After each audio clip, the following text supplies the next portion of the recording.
On ne se rend pas compte du cadeau que c'est parce qu'on vit en permanence dedans. Mais en réalité, les astrophysiciens, quand ils regardent dans l'espace, ils trouvent des planètes qui sont faites à 90% de diamants. Ils trouvent des endroits où il y a un cœur d'or, un lac fait à 100% d'or, etc. Par contre, il n'y a aucune autre planète où il y a des arbres. Et les arbres, en fait, c'est un organisme qui est issu de la symbiose entre la plante et le champignon. Ils ne trouvent aucune planète où il y a du sol fertile. Et donc, en fait, on ne se rend pas compte du cadeau qu'on a d'être ici, finalement.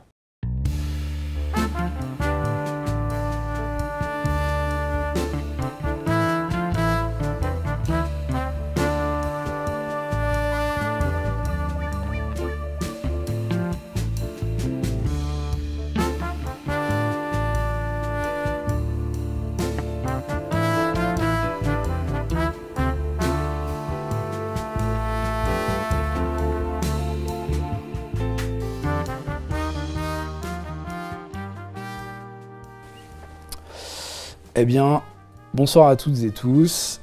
Je vous remercie beaucoup d'être là pour cette soirée réseau autour du livre de Guillaume Lopez, Le génie méconnu et discret des champignons, paru le 25 septembre aux éditions Albin Michel.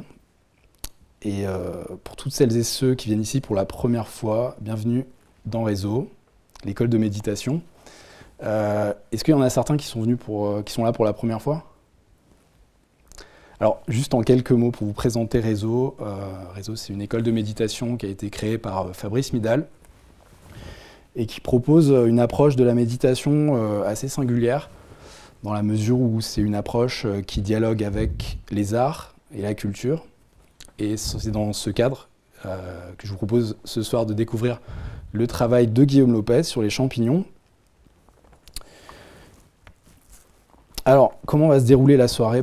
La soirée va se dérouler en 3 parties. On va commencer par un échange. Je vous propose d'assister à un échange avec Guillaume Lopez pour découvrir son travail. Ensuite, on aura un temps de questions-réponses. Vous pourrez poser toutes les questions que vous souhaitez sur le livre de Guillaume Lopez. Et enfin, on vous invitera à un pot, un apéro dînatoire. Voilà, un buffet qu'a préparé Hippolyte ici. Et Constance, qu'on remercie infiniment. Et vous pourrez vous faire dédicacer, si vous le souhaitez, le livre de Guillaume Lopez. Mesdames et messieurs, c'est un aventurier du réel qui vient à nous ce soir pour présenter son nouveau livre, Le génie méconnu et discret des champignons. Guillaume est un mycologue autodidacte, biologiste passionné, voyageur, entrepreneur, conférencier, lecteur de Platon, Saint-Exupéry et Baudelaire, psychonaute, amateur de thé, amoureux du Japon, influenceur Instagram, fin cuisinier et même jardinier. J'ai eu le plaisir de te rencontrer en mai 2023 sur les chemins de France lors de la réalisation de mon film Des champignons et des dieux. En Dordogne, tu m'as accueilli chez toi et ensemble, nous sommes partis à la cueillette aux champignons. Au fil de notre dialogue, tu m'as enseigné que pour trouver des champignons, il fallait savoir prêter attention et leur ouvrir notre cœur. Aujourd'hui, 1 an et demi après cette première rencontre, je suis très heureux de poursuivre ce dialogue avec toi. Donc, bienvenue Guillaume et merci d'avoir accepté cette invitation. Avec grand plaisir. Merci beaucoup. Merci beaucoup. Et pour démarrer ce dialogue, je veux tout de suite commencer par vous dire ce qui m'a beaucoup plu dans le livre de Guillaume et pourquoi je pense que c'est un livre qui est très important. C'est premièrement parce que c'est un livre qui parle d'une expérience très profonde du réel. Au fil de la lecture du livre, j'ai senti que l'étude des champignons a transformé Guillaume, a affiné ta compréhension et ta perception du réel. Et en disciple de Socrate, loin de vouloir nous livrer des certitudes, tu nous pousses au contraire à nous questionner sur notre interprétation du réel à travers notre propre perception des phénomènes. Tu nous invites même à faire l'expérience d'une certaine solitude pour tenter de trouver des réponses seuls à partir de notre propre expérience. En somme, tu nous pousses à devenir adultes. Et ce qui rend ton récit très captivant, c'est qu'à travers le sujet des champignons et de la question du lien, finalement tu nous parles de la vie. Finalement, l'étude des champignons devient un moyen pour partir à l'aventure du réel, afin de vivre une vie plus enrichissante et plus stimulante. Et le deuxième point que j'ai vraiment adoré dans ton livre, et qui fait que je pense que c'est un livre qui est important, c'est que à travers ce sujet banal des champignons, tu nous amènes à nous interroger sur notre responsabilité d'être humain, à travers les liens que nous tissons dans le monde. Et tu prends comme fil rouge le livre d'Antoine de Saint-Exupéry, Le Petit Prince, pour développer cette idée en évoquant la rencontre du Petit Prince avec le renard. Et c'est un point qu'on pourra évoquer lors de notre échange. Et finalement, ce qui m'a particulièrement touché dans ce livre, c'est que j'ai eu l'impression que ce qui t'animait dans l'écriture de ce livre et l'étude des champignons, c'était une envie de faire de ce monde un endroit plus vivable. Et pour commencer cet échange, j'aimerais te demander qu'est-ce qui t'a conduit à t'intéresser aux champignons?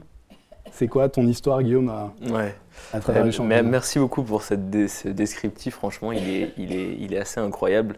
C'est vrai que j'ai été invité sur quelques plateaux télé, etc. pour faire la promotion du livre, mais souvent les gens se cantonnent à justement la surface. Et ça, c'est quelque chose qui est très vrai aussi avec le champignon, où les gens, en fait, ils partent en quête du champignon, et ils partent en quête de son fruit, ils partent en fait en quête de son carpophore, la structure sexuelle en fait du champignon qui est présente que très sporadiquement. Et en fait, là, tu viens de faire un descriptif qui est beaucoup plus profond. Donc déjà, merci pour ça. Et puis pour revenir sur ta question, en fait, moi, mon lien avec les champignons, ça a été un lien personnel, ça a été une découverte personnelle.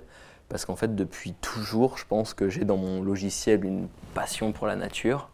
Et puis, ça s'est très vite traduit en fait par une passion pour des organismes qui n'avaient pas forcément la capacité de communiquer, ou en tout cas pas forcément, on n'avait pas spontanément une capacité d'empathie envers ces organismes-là. C'est-à-dire que je pense qu'il y a beaucoup de jeunes enfants, et moi aussi, qui sont passionnés par les mammifères, parce qu'en fait on a facilement de l'empathie, et puis on a facilement aussi de l'admiration pour les grands félins, pour un éléphant, pour ce genre d'animaux-là. Et on a beaucoup moins facilement d'empathie avec ne serait-ce qu'un poisson. Et en fait, moi, rapidement, j'étais intéressé par les plantes. Et en fait, ce qui m'a amené aux champignons, c'est que finalement, après avoir fait un bac agricole, donc avoir baigné dans les plantes, puis ensuite m'être relancé dans une fac de biologie, jamais on ne m'avait parlé en fait des champignons. Et finalement, c'est la découverte avec la symbiose mycorhizienne, qui est en fait une poignée de main entre les plantes et les champignons, qui a été en fait un changement de paradigme fondamental dans l'émergence de la vie sur Terre. Et me rendre compte qu'en fait cette symbiose mycorhizienne existe toujours aujourd'hui, et que sans elle, en fait, on n'aurait pas les plantes, et qu'aujourd'hui encore, pour bien cultiver des plantes, il faut cultiver des champignons. Et donc ça a été mon point d'entrée dans la mycologie. Et puis petit à petit, en fait, n'ayant pas de grands-parents ou même de parents qui soient mycologues et qui aient de connaissances sur les champignons, j'avais cette idée, comme je pense beaucoup d'entre vous, si vous êtes dans le même cas que moi, que la mycologie c'était un peu une chasse gardée, parce que c'est vraiment j'ai pas hérité les coins de chanterelles, de girolles de mon grand-père. Ah mais en fait si je me trompe, en fait je vais peut-être carrément finir 4 pieds sous terre.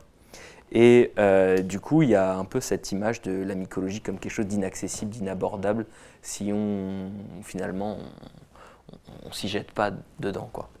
Et en fait, moi, dans mon parcours, j'ai fait une école de naturopathie. Je me suis intéressé à la santé rapidement vers mes 17 ans. Un petit peu la période d'adolescence où en fait on commence à se dire mince, comment ça se fait que je plais pas aux filles? Et là tu te dis mais ça fait 7 ans que t'as pas fait de sport, ça serait quand même bien de t'y remettre. Et comme je suis un peu un jusqu'au boutiste, en fait à chaque fois je fais les choses jusqu'au bout. Et la première chose qui m'est apparue c'est en fait il faut que tu prennes soin de ta santé. Et j'ai encore découvert un monde avec la santé qui était super intéressant. Mais comme c'était pour moi une porte déjà ouverte, celle de la santé, je me suis dit mais tiens, mais quel est le rôle finalement des champignons dans cette santé qui nous est si précieuse? Et j'ai découvert à ce moment-là plein de champignons avec des vertus absolument incroyables. Et de fil en aiguille, je me suis rendu compte, tiens, alors maintenant tu connais une trentaine d'espèces de champignons, la plupart médicinaux, voilà, j'avais aussi, je m'étais renseigné sur la culture des champignons. Et finalement, je me suis rendu compte que j'étais capable d'en identifier certains dans le milieu sauvage. Et donc je me suis dit, en fait, c'est pas si loin que ça, en fait, cette capacité de devenir mycologue. Et donc c'est comme ça que je suis devenu, entre guillemets, un mycologue accompli, en passant en fait différentes étapes de ce que peuvent nous apporter les champignons. Et finalement, celle qui est la plus logique pour beaucoup de mycologues, puisqu'ils s'intéressent aux champignons d'abord par le prisme de la casserole et donc de la cuisine, moi, ça a été finalement la dernière étape de mon intérêt, quoi. Et dans ton livre, tu dis souvent que les champignons sont un monde méconnu, hermétique, mystérieux. Ouais. Tu prends notamment l'image de l'iceberg dans ton livre pour décrire ce que c'est qu'un champignon. Et je vais te citer. Tu nous dis que, en réalité, le sujet des champignons est à l'image de leur mode de vie. Un iceberg presque insignifiant dans le domaine du visible, mais qui manifeste une profondeur importante et qui manque pourtant aujourd'hui cruellement à notre civilisation, celle du lien. Et je te cite à nouveau, les champignons font partie de ces phénomènes cachés qui orchestrent notre réalité à un niveau trop souvent sous-estimé. Et juste pour donner quelques chiffres, il faut savoir que 5 à 6 millions d'espèces de champignons existent dans le monde et seulement 150 000 espèces sont répertoriées, ce qui représente 3% de la totalité des espèces de champignons qui existent dans le monde. Du coup, ce qui m'amène à cette question, Guillaume, pourquoi les champignons échappent si souvent à notre compréhension? En fait, ils échappent en grande partie à nos sens. C'est ça qui les caractérise, c'est qu'en fait, un champignon, avant d'être cette structure sexuelle, ce qu'on appelle le carpophore, donc c'est le bolet avec son chapeau, son pied, la truffe avec voilà, sa structure comme ça, sa boule noire. Ça, c'est ce qu'on appelle donc un carpophore, c'est une structure sexuelle que le champignon, en fait, il va créer pour se reproduire. Mais avant ça, en fait, la partie végétative, la partie qui est pérenne du champignon, c'est un assemblage de filaments qu'on appelle des ifs, et que lorsque ces ifs se regroupent et deviennent visibles, enfin visibles à nos yeux, on appelle ça du mycélium. Et donc le mycélium, c'est par exemple ce que vous voyez sur le dessus de votre camembert, le petit duvet blanc. C'est aussi ce que vous pouvez voir si vous soulevez les feuilles d'un sol forestier qui est en bonne santé à peu près à cette époque, à l'automne. Et ce mycélium, en fait, comme il est composé de liens, eh bien, en fait, c'est ça qui me fait dire que le champignon est un être de lien.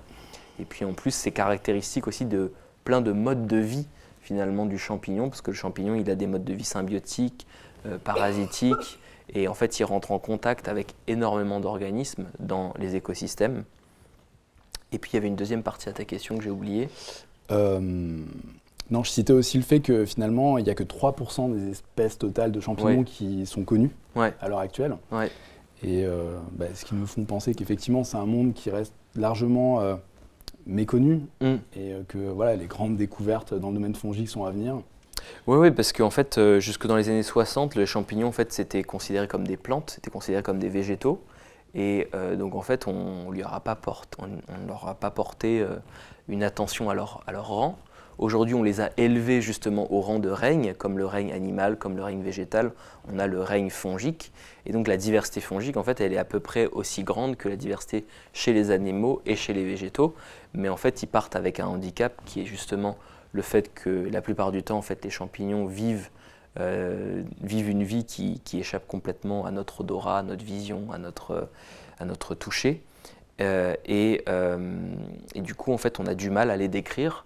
Et aujourd'hui, on a une grande crise en fait dans les sciences naturalistes, que ce soit la botanique, la mycologie, même les zoologistes. On a de moins en moins de personnes en fait, qui sont capables de décrire les espèces. Et donc en fait, surtout chez les mycologues, en fait, comme les grandes sciences naturalistes viennent aussi d'Europe, en fait, notamment sur toute l'hémisphère sud, on a personne en fait en réalité ou très peu de gens qui sont capables de venir décrire des espèces. Et donc en fait on décrit beaucoup d'espèces de champignons, mais notamment dans l'hémisphère nord parce qu'on a encore des gens qualifiés. Et au-delà de ça, aujourd'hui on a aussi la capacité avec la génétique de venir identifier des espèces de champignons microscopiques, des levures, des pourritures, etc. Mais donc là c'est quelque chose d'extrêmement récent, ce qui fait qu'en fait on est effectivement très très en retard dans notre compréhension et dans notre connaissance finalement de cette diversité fongique et de tous les bénéfices aussi qu'elle peut nous apporter. Et pour approcher notre compréhension des champignons, donc, tu utilises l'image de l'iceberg et une autre image que tu utilises, page 20, c'est l'image de l'eau, et tu cites une phrase de Bruce Lee, que je vais vous citer, qui est assez inspirante. « N'essaie pas de te souvenir, si tu cherches à te souvenir, tu perds, soit sans forme, soit comme l'eau. Si tu la mets dans une tasse, elle devient tasse. Si tu la mets dans une théière, elle devient la théière. » Voilà, c'est une célèbre phrase de Bruce Lee, tirée de son livre Le Tao du Jeet Kune Do. Et tu expliques aussi que les champignons sont à la frontière entre la vie et la mort, en faisant allusion au poème de Charles Baudelaire, La Charogne. Est-ce que tu pourrais développer un peu cette caractéristique des champignons? Oui. En fait, les champignons ils ont une physiologie qui est extrêmement simple. C'est-à-dire qu'en fait, à la base, c'est vraiment les premiers organismes multicellulaires qui puissent exister. On n'est pas encore bien sûr, parce que les traces fossiles sont assez compliquées à trouver chez les champignons. Mais en fait, cette vie des champignons, oh putain, j'ai perdu mon fil justement. Ça, c'est pas bon. Tu peux me rappeler la question? Ouais, bien sûr. En fait, dans une partie du livre, tu fais référence aux champignons comme étant l'eau, c'est ça, c'est ça. Il y a l'eau et aussi leur caractère très fluide. Oui, à un moment donné, tu parles de cerveau fluide. Oui, tout à fait. Je voulais savoir si tu pouvais un peu développer sur cet aspect pour essayer de nous faire comprendre un peu mieux ce que c'est que les champignons. Oui, donc en fait, ils ont cette forme de réseau, les champignons, qui est du coup qui les caractérise. Et en fait, ce qui se passe avec le champignon, c'est que c'est un peu comme s'il y avait une intelligence à chaque bout des ifs, qui sont donc ces filaments qui explorent une direction dans leur environnement. Et finalement, ces ifs-là sont un espèce d'individu, mais le mycélium, lui, se comporte comme une troupe finalement, un groupe d'individus. Et ce qui se passe, en fait, c'est que le champignon, il va du coup explorer son environnement, il va le coloniser, parce qu'en fait, le champignon vit dans un substrat, et un substrat, en fait, c'est à la fois son habitat, et en même temps, c'est sa nourriture. C'est-à-dire que lorsque vous mettez du champignon dans un bois, il va coloniser le bois, donc il va habiter le bois, mais en même temps, il va le digérer, il va le manger. Et donc, son but au champignon, finalement, c'est de coloniser son environnement, et lorsqu'il colonise l'environnement, en fait, il devient une interface entre deux milieux. Alors, le sien, oui, et puis aussi l'atmosphère, et puis le bois, etc. Donc, il devient une interface, donc aussi ce rôle d'interface entre la vie et la mort, finalement. Et ce qui le caractérise aussi, c'est que dans cette simplicité de construction, finalement, le champignon, s'il est perturbé, s'il perd un bout de son réseau, en fait, il va pouvoir repartir de ce qui est existant. Et donc, en fait, il a une tolérance aux erreurs. C'est-à-dire qu'en fait, si vous, demain, vous allez faire du surf à La Réunion en pleine période de frai des requins blancs, et qu'il vous arrive quelque chose, vous perdez une jambe, en fait, votre jambe, elle est perdue à tout jamais. Parce que vous n'avez pas une tolérance aux erreurs. Vous n'avez pas de tolérance aux erreurs. Le champignon, lui, en fait, il a une tolérance aux erreurs qui est incluse dans sa physiologie, ce qui fait qu'en fait, même si on le coupe en petits fragments, chacun de ces fragments peut repartir, créer une nouvelle arborescence, créer un nouveau réseau et éventuellement se reconnecter avec son parent. Et donc en fait, ça donne une résilience extrêmement intéressante aux champignons et ça nous questionne aussi. Donc je dis dans le livre en fait que finalement le champignon, j'explique en fait tout ce que le champignon a permis de faire émerger sur Terre et finalement l'espèce humaine, elle est aussi intéressante à ce niveau-là parce qu'on fait aussi émerger énormément de choses, nous les êtres humains. Mais donc du coup, je me questionne sur quelle est finalement la similitude entre les êtres humains qui, au même titre que les champignons, ont un impact aujourd'hui planétaire sur la composition de l'atmosphère, sur les biotopes, etc. Et les champignons qui ont eu cet impact que je détaille dans le livre bien avant notre émergence finalement. Et pour moi, la connexion qu'il y a entre les deux, c'est que l'être humain, c'est un être d'abstraction, c'est un être de pensée, et il a cette capacité finalement à créer des petits avatars de lui-même pour tester des hypothèses dans le futur. Et donc se dire, tiens, est-ce que c'est une bonne idée si je vais faire du surf à La Réunion pendant la période de frai des squales? Et on va dire, ah bah non, c'est pas une très bonne idée, du coup, je vais pas y aller parce qu'en fait, je vois un petit peu cette projection de moi-même, cet avatar de moi, d'une certaine manière, mourir. Et donc, en fait, on laisse mourir nos mauvaises idées pour que perdurent, en fait, les meilleures. Et puis, bon, après, on a aussi la capacité de les implémenter dans le réel. ce qui fait partie de la capacité d'entreprendre. Mais en fait, là où les êtres humains procèdent par justement l'imaginaire, et donc les récits aussi, le champignon, en fait, lui, il y va franco. Il se projette dans son alimentation, il se projette dans son environnement, et puis finalement, advienne que pourra. Et sa physiologie extrêmement simple lui permet de toute façon de repartir du moindre fragment qui aurait survécu, et le tout en plus en ayant absorbé de l'information, puisqu'en fait, il aura mémorisé d'une certaine manière dans son code génétique ce qui l'a impacté. Et c'est très intéressant que tu parles de l'aspect physiologique des champignons, puisque c'est effectivement une de leurs caractéristiques, et que tu développes notamment dans le chapitre 4, en parlant du coup des champignons comme étant à la fois à la frontière de la force et de la fragilité. Tu dis dans le chapitre 4 que les champignons se caractérisent par leur force en tant qu'organisme essentiel à la santé des écosystèmes, et ils se caractérisent aussi par leur fragilité aux changements environnementaux. Du coup, est-ce que tu pourrais expliquer cette caractéristique des champignons entre force et fragilité? Oui, en fait, la force des champignons, en fait, ça vient de leur... en fait, c'est des formes de vie qui sont très anciennes, en réalité, les champignons. Comme je disais, c'est probablement les premières formes de vie pluricellulaires qui sont apparues après les bactéries.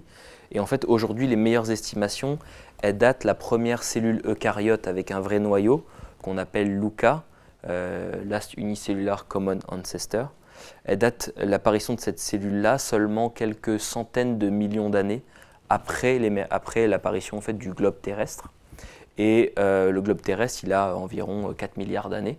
Et puis finalement, on se rend compte que la vie telle qu'on la connaît nous, avec des formes de vie évoluées, des sortes de végétaux, des poissons, etc., c'est extrêmement, extrêmement récent. Ça a plusieurs centaines de millions d'années, mais ça reste que quelques millions d'années à l'échelle des milliards d'années en fait, qu'a connu le globe terrestre. Et donc en fait, il y a cet effet d'accélération finalement dans l'émergence de la vie, où on va toujours vers des formes de vie plus complexes. Et je pense que ce qui a grandement participé à cette accélération du changement, de la transition en fait, de notre environnement, c'est la forme de réseau du champignon. Parce qu'on voit bien, nous, à l'échelle des êtres humains, au Moyen-Âge, les grands-parents vivaient approximativement dans le même monde que leurs petits-enfants. Aujourd'hui, en fait, depuis l'émergence d'Internet particulièrement, les choses se sont encore accélérées d'un niveau. Et en fait, même à 10 ans près, on a l'impression de ne plus faire partie de la même génération. Moi, je me retrouve avec les enfants de mon associé, et puis eux, en fait, c'est la génération TikTok, ils ne consomment pas du tout de contenu YouTube, et il y a certains plans où on a l'impression de ne pas parler la même langue. Et ça, je pense que c'est lié justement à l'accélération que permet cette forme de réseau, qui est encore une fois la forme qu'a choisi le champignon pour exister. Et cette forme de réseau, en fait, du coup, on peut se questionner sur quel est son intérêt, et finalement, son intérêt, c'est de faire transitionner de la matière dans l'espace et le temps, d'accélérer le temps d'une certaine manière, parce que lorsqu'on emprunte l'autoroute, le réseau autoroutier, finalement, on va plus rapidement d'un point A à un point B. Donc c'est exactement pareil, en fait, le champignon, il va faire en sorte d'accélérer des flux de matière, et donc cette accélération, en fait, permet d'avoir toujours plus de complexité dans le système, et donc de voir émerger des organismes de plus en plus complexes. Et donc ce qui était à l'origine des petites cellules unicellulaires, des algues, phytoplancton qui vivaient dans les océans, en fait, grâce aux champignons, ont pu sortir des océans, arriver sur Terre, devenir des végétaux de plus en plus complexes, stratifiés. Puis avec la photosynthèse, en fait, ça a complètement transformé notre atmosphère, plus d'oxygène. Le fait d'avoir beaucoup d'oxygène, ça a permis d'avoir des super-organismes, des gros dinosaures qui vivaient à une époque où il y avait environ 30% d'oxygène dans l'atmosphère par rapport à aujourd'hui où on n'a que 20%. Puis également le stockage du carbone que je détaille aussi dans le livre, parce que vous avez de la biomasse qui tombe au sol, la création de l'humus, etc., etc. Et en fait, on ne se rend pas compte du cadeau que c'est parce qu'on vit en permanence dedans. Mais en réalité, les astrophysiciens, quand ils regardent dans l'espace, ils trouvent des planètes qui sont faites à 90% de diamants. Ils trouvent des endroits où il y a un cœur d'or, un lac fait à 100% d'or, etc. Par contre, il n'y a aucune autre planète où il y a des arbres. Et les arbres, en fait, c'est un organisme qui est issu de la symbiose entre la plante et le champignon. Ils ne trouvent aucune planète où il y a du sol fertile. Et donc, en fait, on ne se rend pas compte du cadeau qu'on a d'être d'être ici finalement. Et je me permets de rebondir sur ce que tu dis, le rôle des champignons dans la création du monde. C'est une partie du livre qui m'a beaucoup intéressé. Et tu prends l'image de l'architecte, en fait, un peu. C'est-à-dire que tu dis que les champignons seraient, d'une certaine façon, les architectes du monde, capables de le révolutionner, que ce soit dans le domaine de la santé, de l'écologie ou de la gastronomie. Ouais. Et je sais que tu parles notamment de la notion d'arché. Ouais, je trouve très intéressante pour essayer de mieux visualiser le rôle qu'ont les champignons dans le monde. Je ne sais pas si tu peux développer un petit peu. Bah, en fait, la notion d'arché, c'est le préfixe qu'on retrouve dans architecture et dans archéologie. Et donc l'arché, c'est à la fois l'ordre et le commencement. Parce qu'en fait, la dynamique évolutive, elle est conservatrice. Donc en fait, quelque chose qui fonctionne est conservé et a tendance à se multiplier. En fait, ce n'est pas un hasard si aujourd'hui on a énormément d'organismes qui ont adopté la photosynthèse, parce qu'en fait, à l'origine, c'était probablement une petite cellule de bactéries qui a trouvé cette voie, cette connaissance, en fait, de pouvoir transformer du coup de l'énergie lumineuse et du dioxyde de carbone en matière organique. Et puis finalement, en fait, c'était tellement intéressant que ça s'est transmis comme ça en cascade, et qu'on sait même qu'aujourd'hui, les végétaux, en réalité, sont issus d'une symbiose, puisque le petit chloroplaste, cette petite structure dans leurs cellules qui leur permet de faire la photosynthèse, à l'origine, en fait, c'était une bactérie qui était extérieure à leur propre fonctionnement. Et donc, ils ont phagocyté finalement cette bactérie pour faire cette capacité de photosynthèse. Mais donc, les choses qui fonctionnent, en fait, se répliquent et puis, en fait, prennent de plus en plus une place importante dans notre existence.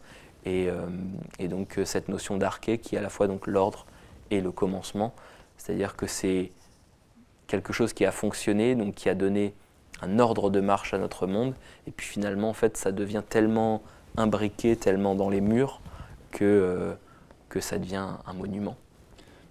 Oui, tout à fait. Et pour embrayer aussi sur une partie importante du livre qui traite de la manière dont les champignons altèrent notre perception du réel. Tu parles de la façon dont, effectivement, les champignons modifient notre perception des phénomènes d'une certaine façon. Et je voulais évoquer les champignons hallucinogènes. Donc, ces champignons qui ont des substances hallucinogènes, donc qui altèrent les perceptions. Donc, ces substances comme la psilocybine, qu'on retrouve dans certaines espèces comme le Psilocybe cubensis, ou le Claviceps purpurea. Je me demandais si tu pouvais nous décrire les spécificités de ces champignons et leur usage. Ouais. Les champignons hallucinogènes, effectivement, alors aujourd'hui on les a classés comme hallucinogènes, qui sous-tendent en fait qu'ils créeraient des hallucinations, mais en fait on se rend compte de plus en plus que c'est pas exactement ça en fait. C'est-à-dire qu'en réalité, pour se mouvoir dans notre monde, on a besoin de le simplifier à la juste échelle qui nous permet d'interagir avec le monde. Parce que, en fait, quand je suis dans cette salle-là, il faut que je priorise, je hiérarchise les éléments. C'est-à-dire qu'en fait, si je me mets à parler à la lumière, la lumière, ça ne l'intéresse pas et vous, ça va vous dissuader de m'écouter. Donc, je suis obligé de créer en fait une structure hiérarchique pour interagir avec l'environnement. Et en créant cette structure hiérarchique, je vais nécessairement en fait prioriser des choses et moins d'autres. Et donc du coup, je ne vais pas m'adresser à la moquette, je ne vais pas m'adresser à l'horloge là-bas, je vais vous parler à vous, essayer de capter votre attention. Et ce qui se passe en fait avec les champignons hallucinogènes, c'est qu'ils inhibent, c'est-à-dire finalement ils ralentissent une partie de notre cerveau qui sert justement à créer ce filtre qui nous permet d'interagir au bon niveau avec la réalité. Et donc en fait, la réalité se dévoile à nous d'une manière beaucoup plus brute, d'une manière beaucoup plus violente parfois, parce que c'est ça aussi le problème des psychédéliques, c'est qu'il y a des gens qui font des bad trips, parce qu'en fait ils n'arrivent pas à gérer la quantité d'informations qui leur arrivent aussi. Mais la bonne nouvelle, entre guillemets, c'est que vous allez retrouver d'une certaine manière votre âme d'enfant, puisqu'en fait il y a des choses que vous aviez catégorisées comme « ok, ça je sais, c'est un coussin », et vous n'allez plus y prêter attention, ou ça je sais c'est un caillou, parce que bon, on va prendre plutôt un exemple naturel, c'est un caillou, j'arrête d'y prêter attention, parce qu'en fait un caillou après tout c'est un caillou, et donc si j'ai pas, je sais pas moi, tué un oiseau en lançant un caillou, j'ai pas de raison de prêter attention à un caillou particulièrement. Là en fait, n'importe quoi va être absolument merveilleux. Donc vous allez redécouvrir un caillou avec toutes les espèces minérales qu'il compose. Je ne sais pas si vous êtes déjà amusé à regarder un granit, mais en fait un granit, il y a 3 espèces minérales, des micas, des feldspaths, des quartz. Les micas, c'est des petites paillettes brillantes dans le granit. Les quartz, il y en a des différentes sortes, des transparents, des plus... Voilà, donc en fait vous allez redécouvrir le monde avec un prisme comme ça d'enfant, ce qui peut être du coup très agréable. Mais voilà, il y a les 2 aspects. Et puis finalement, en fait, ça parle aussi de notre conscience, parce qu'en permanence, on vit dans une réalité qu'on s'est simplifiée, qu'on s'est créée. Et le fait de faire sauter les barrières, des fois, en fait, on vient se révéler à nous-mêmes des choses qu'on aurait bien cachées, qu'on aurait bien mis sous le tapis. Et c'est là aussi que l'introspection peut commencer. Donc pour moi, c'est des substances, c'est une boîte de Pandore en fait. C'est-à-dire que maintenant c'est ouvert et on ne peut pas juste dire ah il faut l'interdire. Parce qu'en fait ça ne marche pas à l'être humain, c'est le fruit défendu en fait. Dès qu'on interdit à l'être humain quelque chose sans lui expliquer pourquoi, la première chose qu'il va faire c'est aller le faire. Et donc pour moi en fait il faut en parler, mais il faut être tout à fait honnête sur le fait que ça n'a pas que des bons côtés. Et il faut le faire dans des conditions qui me semblent nécessaires, avec peut-être un accompagnement. Et puis voilà, c'est ce qui se dévoile, c'est ce qui semble se profiler, hein, puisqu'il y a des pays comme la Suisse, comme les États-Unis, certains États des États-Unis qui avancent sur le sujet. Et donc demain, il y aura peut-être des thérapies assistées avec des substances psychédéliques.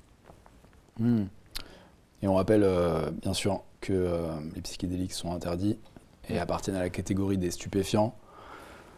Ici, l'objet de la rencontre, c'est pas du tout de faire l'apologie des psychédéliques, mais tenter de comprendre leur fonctionnement.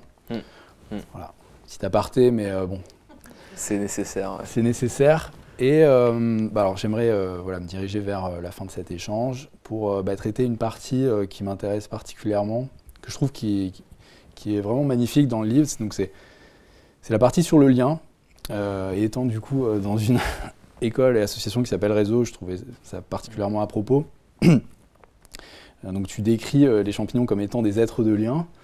Et tu cites notamment le passage du Petit Prince d'Antoine de Saint-Exupéry, qui raconte la rencontre du Petit Prince avec le renard. Donc, je ne sais pas si vous êtes familier déjà avec cette histoire, et je vais vous citer ce passage que tu cites dans le livre, page 68. Je ne puis jouer avec toi, dit le renard, je ne suis pas apprivoisé. Qu'est-ce que signifie apprivoiser? C'est une chose trop oubliée, ça signifie créer des liens. On ne connaît que les choses que l'on apprivoise. Voilà, c'était la fin de la citation. On ne connaît que les choses que l'on apprivoise. Ça m'amène à cette question qui est, je pense, la grande question du livre. Comment décrirais-tu le secret des champignons que tu explores dans ton livre et comment peut-on les apprivoiser?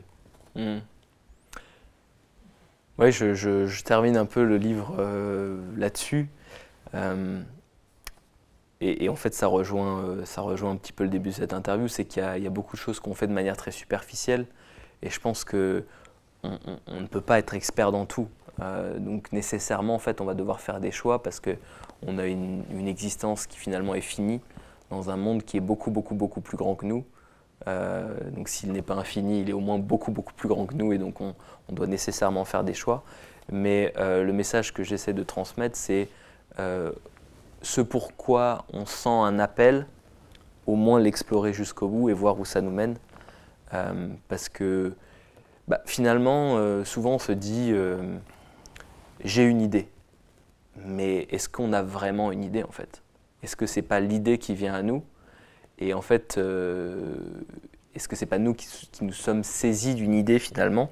Et si cette idée elle vient à nous, pourquoi ne pas l'explorer jusqu'au bout et pourquoi ne pas voir où ça nous mène? Donc je pense que je suis pas le premier à parler de ce genre de choses, mais il y a plein de textes en réalité qui parlent de ça, mais c'est un peu cette notion finalement du du gif d'or dans Harry Potter, où en fait, dès que tu l'as attrapé, tu as fini la partie. C'est très difficile à attraper parce qu'en fait, c'est une cible mouvante. Et donc, du coup, des fois, les idées changent. On se dit, tiens, je vais rentrer, je vais faire de la mycologie. Ou moi, je me disais, voilà, je vais faire des plantes, de la botanique. Et même avant ça, en fait, je me disais surtout, j'avais des aquariums d'eau de mer. Et en fait, j'avais une certitude, c'est que moi, on me demandait en troisième, qu'est-ce que tu veux faire plus tard? Et j'étais sûr, par rapport à mes camarades qui étaient encore hésitants, parce qu'après tout, qu'est-ce qu'on sait de la vie en troisième? Moi, j'étais sûr. Moi, je voulais travailler dans un aquarium. Je voulais travailler à la Porte Dorée. Ou bien, voilà. Et puis en fait, ça a évolué. Je me suis dit, bon non, je vais faire océanographe parce que finalement, le monde, il est quand même beaucoup plus vaste qu'un aquarium à Paris. Et en fait, même ça, encore une fois, j'étais dans une certitude. Et en fait, la vie n'a cessé de casser mes certitudes, mais pour mon plus grand bonheur, en fait. Donc aujourd'hui, on me dit, mais c'est quoi tes rêves? J'ai plus de rêves. En fait, je me laisse guider et je pense, une bonne orientation. Magnifique. Et donc effectivement, tu parles de la question du lien, des liens qu'on tisse dans le monde et l'importance effectivement de les explorer. Et tu évoques à la fin du livre, dans le dernier chapitre, la notion de responsabilité. Effectivement, tisser des liens dans le monde, ça implique aussi cette notion. Est-ce que tu pourrais développer un petit peu ?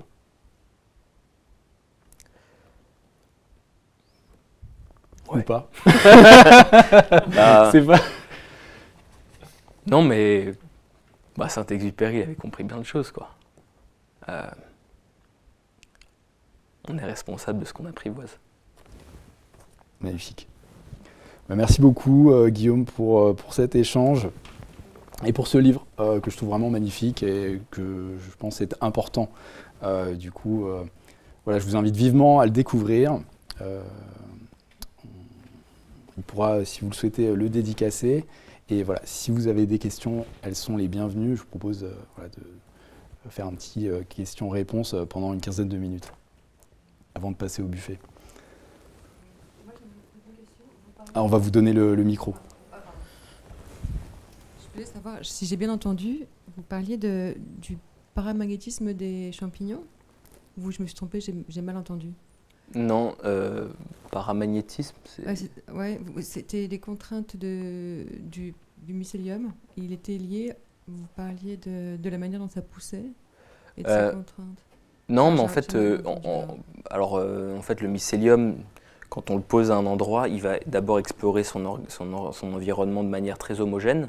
Et puis finalement, en fait, quand il va trouver son intérêt, donc en général une source de nourriture à un endroit, il va renforcer cette connexion. Et donc en fait, il va réorienter une partie de son réseau en priorité vers là où il a en fait un intérêt. Et puis il va toujours essayer de trouver le chemin le plus court. Et donc en fait, il est extrêmement efficient à faire des échanges dans l'espace. Ouais. D'accord, ok. J'ai du mal à entendre le mot alors. Non, il était lié avec l'épaule. Mais non. Non, après je ne sais pas sur cette question-là. C'est vrai qu'il y a une diversité fongique qui est plus importante sur l'hémisphère nord que sur l'hémisphère sud, a priori. Mais aussi parce qu'on a beaucoup plus de terres émergées sur l'hémisphère nord. L'être humain a permis de transporter certaines espèces de champignons vers l'hémisphère sud. Mais à l'origine, en fait, les pins, par exemple, ne poussaient pas sur l'hémisphère sud parce qu'il n'y avait pas de champignons mycorhiziens symbiotiques avec les pins. Et donc les premiers colons, en fait, ils ont ramené des graines de pins pour essayer de les planter et pouvoir faire leur bateau en Amérique du Sud. Puis en fait, ils se sont rendus compte que les pins ne poussaient pas. Et finalement, ça a fonctionné quand ils ont commencé à ramener des petits plants, en fait, où il y avait déjà du sol, avec déjà en fait présent dans le sol les champignons mycorhiziens. Parce que pourtant, le pin, c'est une des races les plus anciennes. Oui, mais ce qui est intéressant de voir, c'est que finalement, c'est une réflexion que je me suis faite. Est-ce que le pin n'aurait pas justement survécu autant de temps parce qu'en fait, il a réussi à créer des symbioses avec des champignons et des mycorhizes qui, pour le coup, elles sont les plus récentes. Parce que les premières mycorhizes apparaissent il y a 400 à 500 millions d'années et on a une deuxième forme de mycorhizes qui s'appelle les ectomycorhizes qui, elles, apparaissent il y a 250 millions d'années environ et qui sont plus efficaces, entre guillemets, qui permettent de coloniser d'autres milieux. Et c'est pas lié à l'humidité des sols ? En partie, parce qu'effectivement, selon les champignons, en fait, on a des champignons, par exemple la truffe noire du Périgord, elle aime bien les sols assez secs. Et je parle d'ailleurs de la truffe dans le livre, parce que justement, on en parlait avant de débuter cette conférence, enfin cet échange plutôt. En fait, il y a une théorie qui dit que la manne serait une truffe du désert. Et en fait, il y a des truffes qui... Enfin, la truffe en fait, permet de réinstaller la vie dans beaucoup de zones arides. Donc en fait, la truffe est un champignon pionnier, mais il y a des espèces qui sont effectivement après plus associées à la forêt, qui ont besoin de conditions différentes, avec plus d'humidité, etc. Et d'ailleurs, la truffe, les gens qui n'aiment pas la truffe, c'est parce qu'elle a une odeur de pétrole. Ils utilisent ce qualificatif-là. Et le pétrole étant dans le désert. Fossile, quoi. Enfin, disons, c'est faux que ce soit fossile, mais ça date vraiment du Jurassique quelque part. Je faisais le lien aussi avec un produit ancien aussi du sol qui s'appelle le lichtiol, qui sent aussi un peu comme la truffe, mais en 1000 fois plus fort. Donc, c'est sans l'hydrocarbure, hein, clairement, c'est un bitume schisteux. D'accord. Et il y en a en France, hein, il y a des mines. En fait, j'ai fait le lien avec ça et le shilajit qui se fait passer pour un champignon, mais qui ne l'est pas. C'est la même chose, mais sauf que ça sort naturellement de la terre. Et alors que le lichtiol, il faut vraiment le chercher loin. Mais c'est pareil, ce sont des tellement anciennes bactéries qu'elles ont été utilisées par l'Égypte ancienne pour conserver les corps dans la momification. Et c'est un grand médicament. C'est la même chose que le shilajit. Et en fait, c'est cette odeur-là de très vieilles bactéries que l'on retrouve dans la truffe et que je vois qu'il y a à l'lichtiol et au shilajit. D'accord, ok. Je savais pas. C'est juste comme ça, j'y pensais. On fait des liens avec vos histoires de liens. Merci.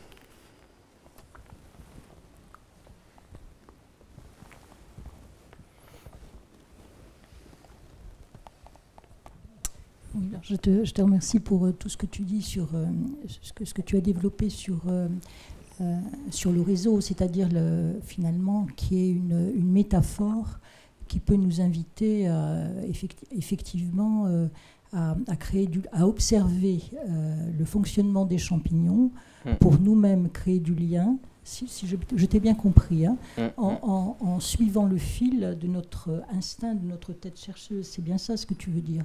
Oui, c'est ça. Créer du lien avec... effectivement avec les autres, mais y compris avec notre environnement, notamment puisque là, ce qui est ton intérêt, c'est le champignon, mais avec les êtres humains, les autres végétaux et notre environnement. Et ça me fait penser à Baptiste Morisot, qui est un philosophe écologiste, et qui a travaillé, lui, sur les animaux. Et ce qu'il dit, c'est que pour sortir de la crise, ce qui est important, c'est d'observer le fonctionnement des animaux et s'en faire des alliés, parce qu'eux sortiront, si nous sortirons, on est même engagés dans la même lutte pour survivre. Et finalement, je me dis que observer, donc il a travaillé sur les loups et sur les animaux, et observer le fonctionnement du champignon en réseau, justement, c'est aussi une piste possible. Absolument. C'est bien ça ce que tu veux dire. Ta notion de réseau, c'est suivre notre instinct et tisser des liens, au fond, avec ce qui nous intéresse. Avec ce qui nous intéresse, et je pense qu'en étant sincère avec ça, ça nous rend nécessairement humbles. J'ai un passage dans le livre où j'explique la relation aussi entre l'homme, le sol et l'humilité. Parce qu'en fait, il y a un lien sémantique entre homme et humus. Notre genre, le genre homo, en fait, pour les Romains, c'était le terrestre, qui était en fait pour eux l'opposition du céleste, donc du domaine des dieux. La caractéristique de l'homme, c'est que effectivement, il a cette notion de mortalité qui fait que nécessairement il va retourner au sol. Et finalement, le sol, ce qui permet aussi à l'être humain de vivre, c'est l'humus du sol qui est cette zone fertile qui permet à l'installation de la civilisation aussi, parce que pour que l'homme se sédentarise, il faut qu'il trouve l'ancrage, donc il faut qu'il produise suffisamment de nourriture pour pouvoir rester en permanence dans une zone. Et puis aussi, de là découle l'humilité, parce qu'en fait, si on n'est pas humble, que justement on maltraite ce sol et qu'on s'en coupe, finalement, on crée une sorte de tour de Babel, et l'issue est pas forcément radieuse. Donc voilà. J'avais une deuxième question, parce que mon point d'intérêt pour les champignons, c'est pas du tout la gastronomie.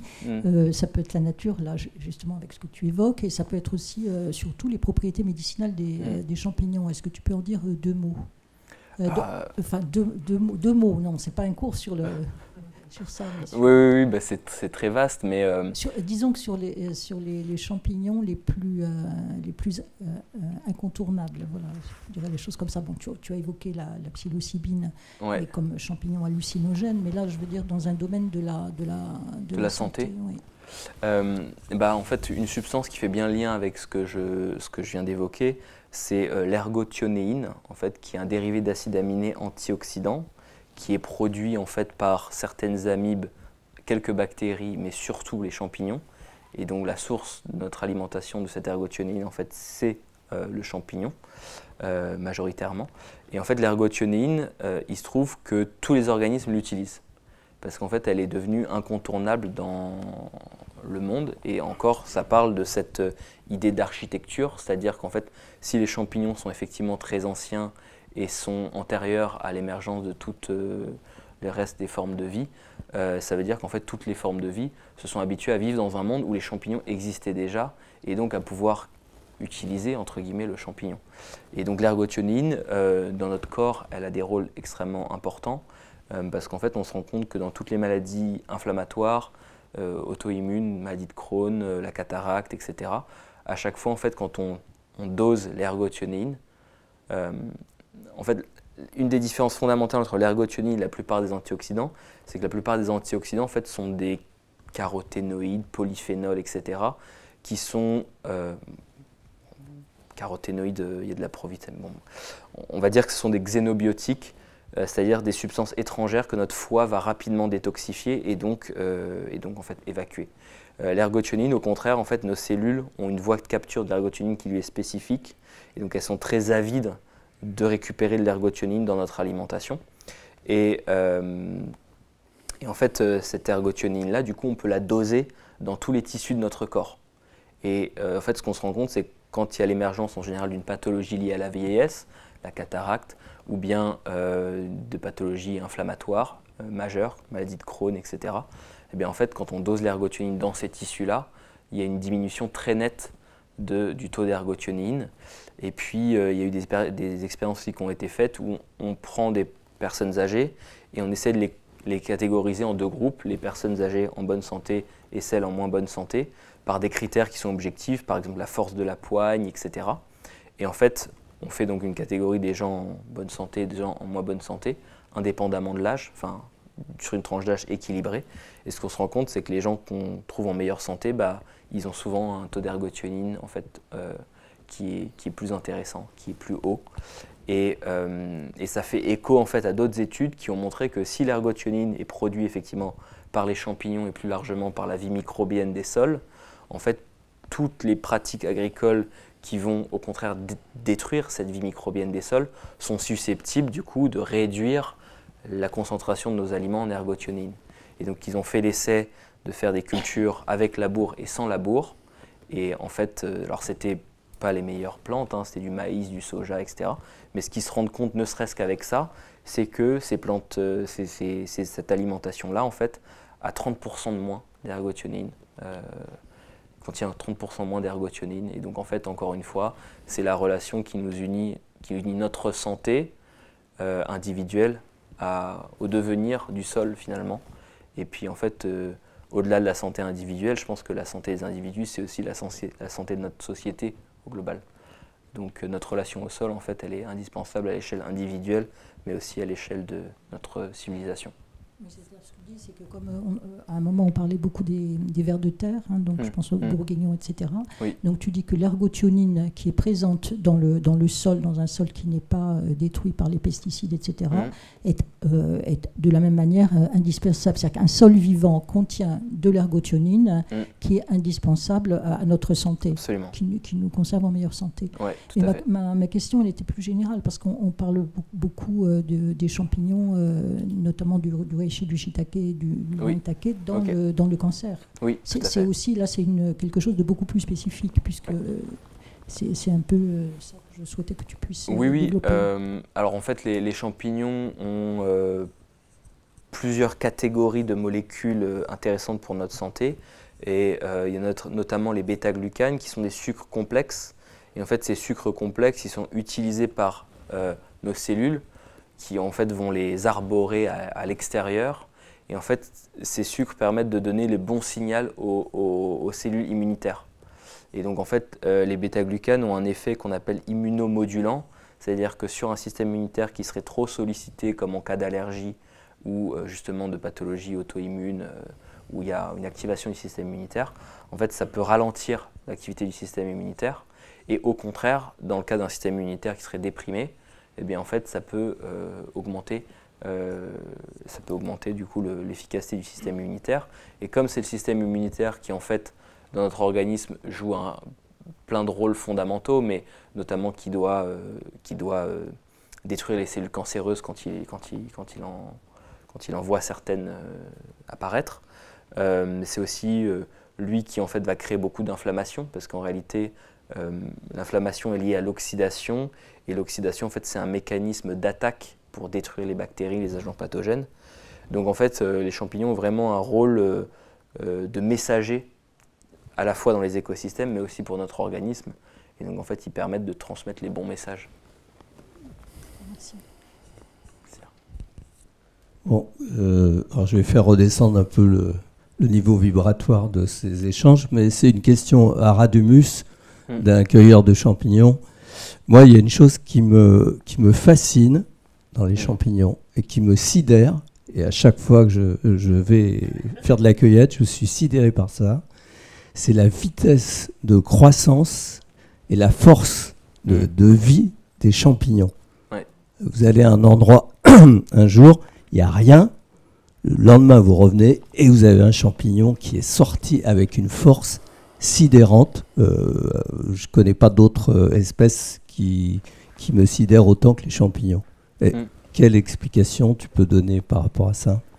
Alors effectivement, il y a plein de champignons comme ça qui sont extrêmement intéressants. Il y a le coprin chevelu, qui est un champignon qui paraît tout frêle et qui en fait peut traverser le bitume quand il sort de sol. Il y a aussi la veste de loup géante, qui en fait fait un champignon comme ça qui peut aller jusqu'à 7 kg, donc ça fait presque 2 ballons de foot dans les gros spécimens. Et ça apparaît effectivement en 24 heures. Donc un jour, vous êtes à la campagne, vous ouvrez votre fenêtre de votre cuisine et vous voyez un énorme truc blanc dans le champ, et c'est un champignon. Et en fait, ça vient justement du fait que ça, c'est juste la structure sexuelle du champignon. Et en fait, ce qui caractérise le champignon, au contraire, c'est son réseau.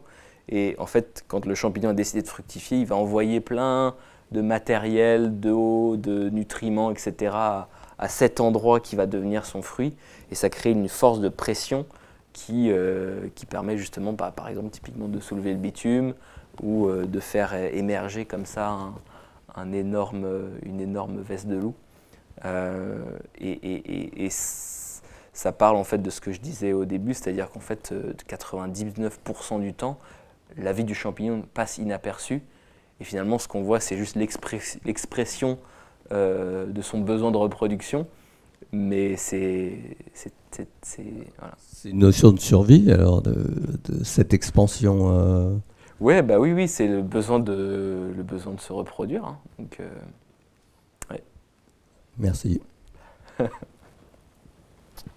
En même temps, de ce que tu dis là, finalement, c'est une métaphore de l'élan vital, quoi, en fait. Conserver son élan vital, regarder l'émergence d'un champignon. Oui, absolument. Qui est, Absolument. Puis si vous voyez des champignons dans votre jardin, c'est probablement du coup que le sol est assez sain, puisque le champignon il trouve de la nourriture et qu'en fait il vit en symbiose avec, potentiellement il vit en symbiose avec des plantes, mais il va aussi interagir avec plein de bactéries, plein d'organismes en fait qui sont là et qu'on voit pas. Donc c'est aussi une manière d'appréhender la qualité de la vie qui se passe sous le sol. Ouais. C'est vrai. Peut-être une dernière question. 2 dernières questions.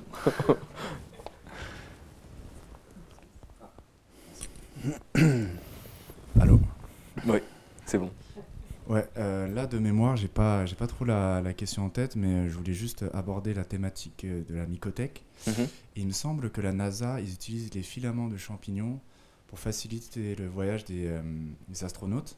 Alors je sais plus c'est pourquoi, je crois que c'est pour des matériaux. Mm. Et ils élaborent aussi des concepts de maisons champignons sur Mars. Oui.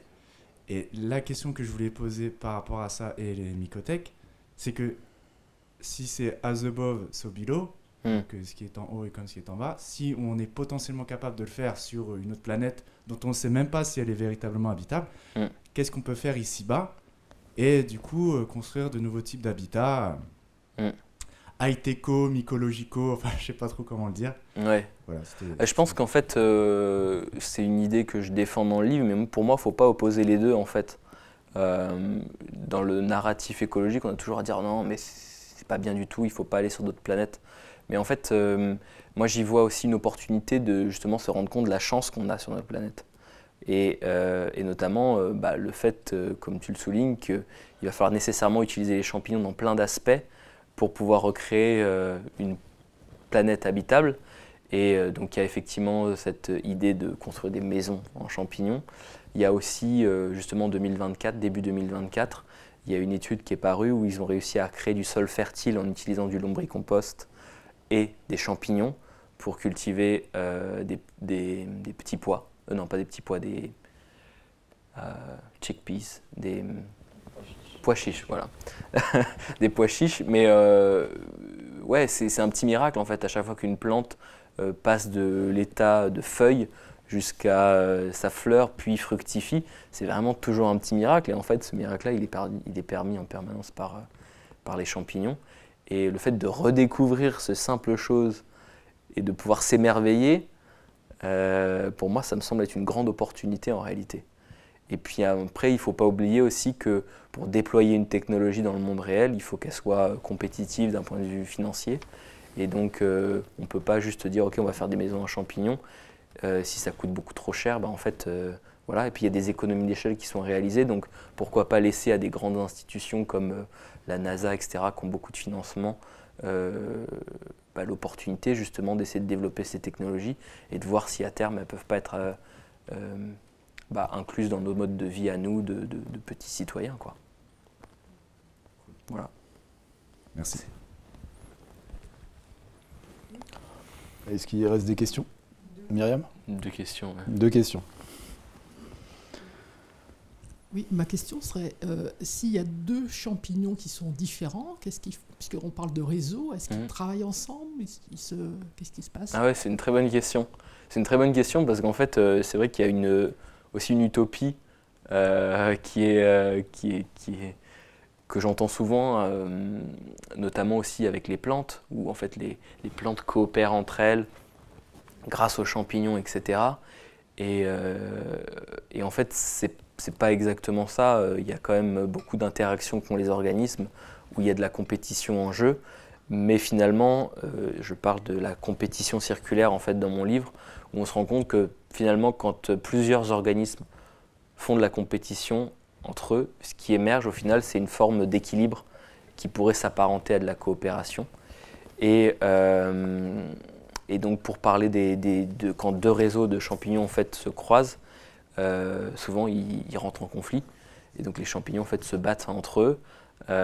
Et ils se battent pas en se frappant sur la tronche, hein, mais justement ils sécrètent des substances et notamment en fait, par exemple les antibiotiques. Alors les antibiotiques c'est plus pour se battre avec les bactéries, mais les champignons en fait ont tout un tas d'arsenal arsenal de substances nocives qui peuvent se foutre sur la tronche.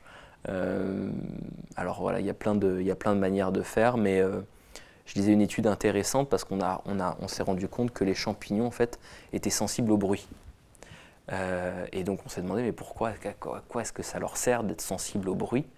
Et puis en fait c'est une équipe de chercheurs japonais qui se sont intéressés au phénomène en se disant, en donnant l'hypothèse que finalement quand un arbre ou qu'une branche tombe au sol dans la forêt, bah, c'est le premier arrivé qui gagne le butin, et que du coup en fait ce serait justement une adaptation où en fait quand il y a un bruit sourd, un bruit comme ça qui fasse que finalement ça stimule la production justement de spores et donc de cette structure sexuelle de champignons pour que le premier arrivé remporte la mise, quoi.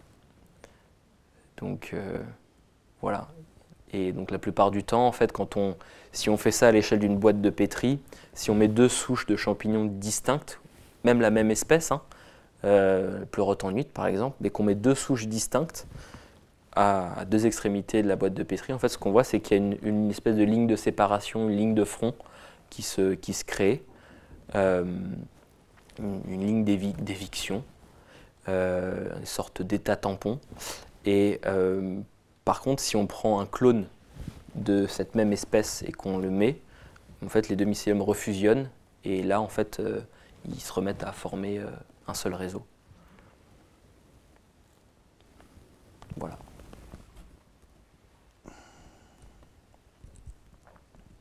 Merci. Alors, moi je suis assez novice, ça va être une question plus généraliste. On parlait justement de liens et de l'impact que peuvent avoir les champignons, de l'importance des champignons dans l'environnement. Est-ce qu'on sait mesurer, vu qu'on s'y intéresse, de ce que j'ai compris depuis assez peu de temps aux champignons, est-ce qu'on sait mesurer l'impact que nous avons sur ce monde-là? Et une question sous-jacente, puisqu'on s'y intéresse de plus en plus, est-ce qu'on sait, les champignons justement qui ont un intérêt pour nous, les cultiver ou s'en servir sans avoir un impact négatif sur eux? Oui, c'est une très bonne question. C'est vrai que ça fait pas très longtemps en fait, qu'on a inclus des champignons sur des listes d'espèces en danger. Comme je le disais, le champignon il a comme une physiologie qui est très simple, qui lui permet de repartir de très petits fragments. Et donc même si en fait on peut, par exemple, même un sol qui est très labouré, globalement, il reste des fragments de champignons et donc en fait, le champignon va réapparaître si on arrête de labourer le sol.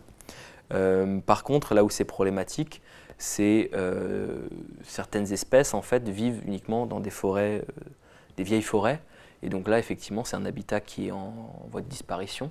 Donc en fait, on a certains champignons effectivement qui sont menacés aujourd'hui.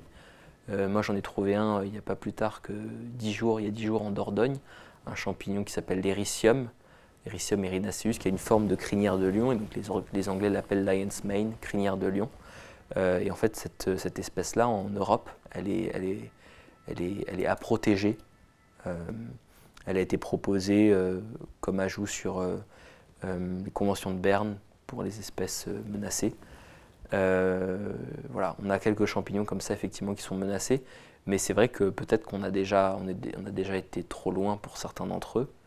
Et après, ce qu'on sait, c'est que finalement, ce n'est pas forcément directement le réchauffement climatique qui les impacte, mais plus l'activité de l'homme.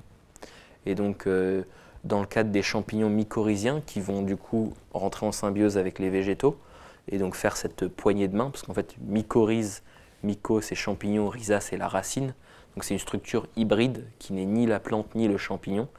Et donc, ces champignons qui forment ces structures mycorhiziennes, qui rentrent en partenariat avec les plantes, en fait, un de leurs rôles, c'est d'apporter de la nutrition à la plante, et notamment de l'azote.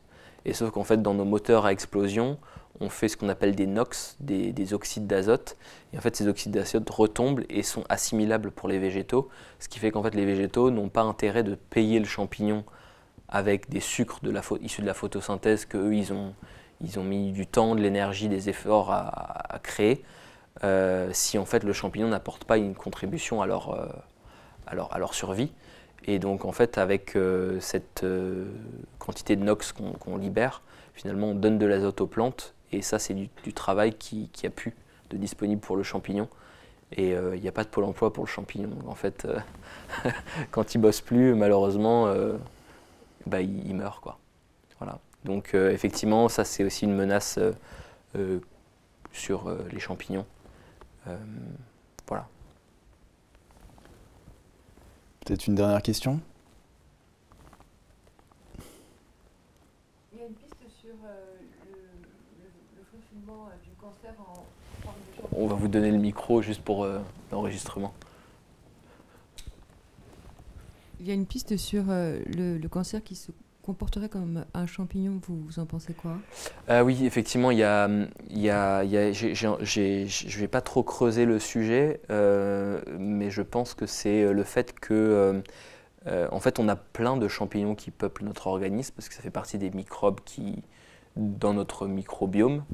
Et en fait, la plupart des espèces, on ignore totalement leur rôle dans notre organisme.